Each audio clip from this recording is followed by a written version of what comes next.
এইখান থেকে যাওয়ার সময় আবার ভাত নিয়ে চলে যাবো নাকি?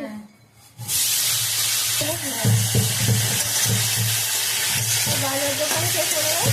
হ্যাঁ